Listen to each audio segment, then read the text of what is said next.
Hello అండి, నమస్తే. నేను శ్రీలక్ష్మి. ఈరోజు మన వీడియోలో రాగి, వెండి, ఇత్తడి ఎంత నల్లగా ఉన్నా సరే చక్కగా ఈ విధంగా తళతళ మెరిసేలాగా ఒక పౌడర్ అయితే తయారు చేసుకుందామండి. ఈ పౌడర్ కనుక మీరు తయారు చేసి వాడారంటే ఇంకా పీతాంబర్ లాంటివి అస్సలు వాడరు కూడా. అదేలాగో ఇప్పుడు చూడండి. మనకి కావాల్సింది ఇటుకండి. ఇటుకని ఈ విధంగా పొడిగా చేసుకోవాలండి. నేను మీకు చూపించడానికి కొద్దిగా పౌడర్ని తయారు చేస్తున్నాను కాబట్టి ఇలా కొబ్బరి తురిమేది ఉంటుంది కదండి, క్యారెట్లు కానీ కొబ్బరి కానీ తురిమే దాంతో ఈ విధంగా తురుముతుంటే ఇలా పౌడర్ అయితే అవుతుంది. మనకి ఎక్కువ పౌడర్ కావాలంటే కనుక ఒక సుత్తి లాంటిది తీసుకుని ఇటుకని బాగా మెత్తని పొడి చేసి తర్వాత ఈ విధంగా జల్లెడైతే పట్టుకోవాలండి. మనకి ఇలాంటి చిన్న చిన్న రాళ్ళు లాంటివి లేకుండా మెత్తని పొడి రావడం కోసం ఈ విధంగా జల్లెడ పట్టుకోవాలి. ఇటుక పొడి వాడటం అనేది పాతకాలం నుండే ఉందండి.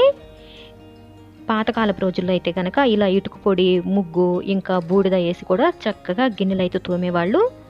భలే శుభ్రంగా భలే నీట్గా వస్తాయండి. ఈ పౌడర్ అంతా కూడా ఇప్పుడు నేను ఒక ప్లేట్లోకి తీసుకుంటున్నాను. ఇప్పుడు ఇంకా ఈ పొడిలోకి కొద్దిగా నిమ్మరసాన్ని యాడ్ చేస్తున్నానండి. నేనైతే సగం నిమ్మకాయని పిండుతున్నాను కానీ మొత్తం రసం పిండలేదండి. ఒక పావు చెక్కల పిండి ఉంటాను. దీన్ని బాగా కలిపిన తర్వాత కొద్దిగా సాల్టు అలాగే కొద్దిగా వంట సోడా అండి.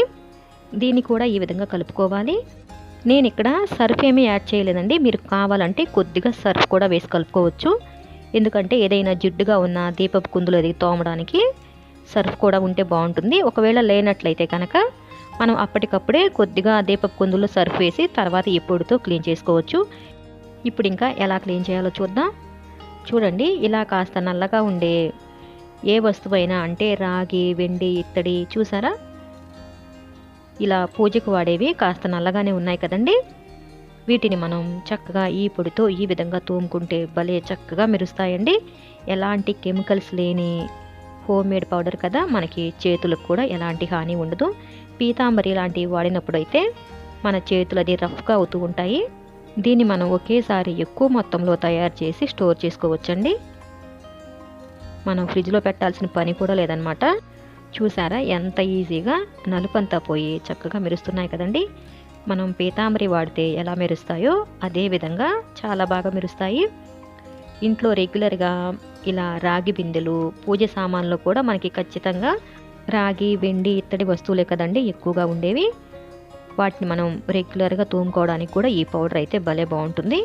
చూసారా వెండి గ్లాస్ ఎంత బాగా మెరుస్తుందో. నేను ఇప్పుడు రాగి చెంబును కూడా తోమి చూపిస్తాను చూడండి.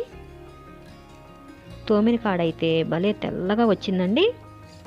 మీకు తేడా తెలియడం కోసమని నేను ఇలా చూపిస్తున్నాను. మనకి నిమిషాల్లో ఎంత నల్లగా ఉన్నా సరే తెల్లగా అయితే వస్తాయి. రాగైనా, వెండైనా, ఇత్తడైనా తోమి కడిగిన తర్వాత వెంటనే తుడవాలి. చూసారా అన్నీ కూడా ఎంత బాగున్నాయో. ఈ టిప్ మీకు హెల్ప్ అవుతుంది అనుకుంటున్నాను. నచ్చినట్లయితే ప్లీజ్ అండి తప్పకుండా లైక్ చేసి మీ అభిప్రాయాన్ని కామెంట్ సెక్షన్లో తెలియచేయండి. ఇంకా ఇలాంటి మంచి మంచి వీడియోస్ కోసం ఛానల్ కూడా సబ్స్క్రైబ్ చేసుకొని పక్కనే ఉన్న బెల్ ఐకాన్ యాక్టివేట్ చేసుకోండి. Thanks for watching.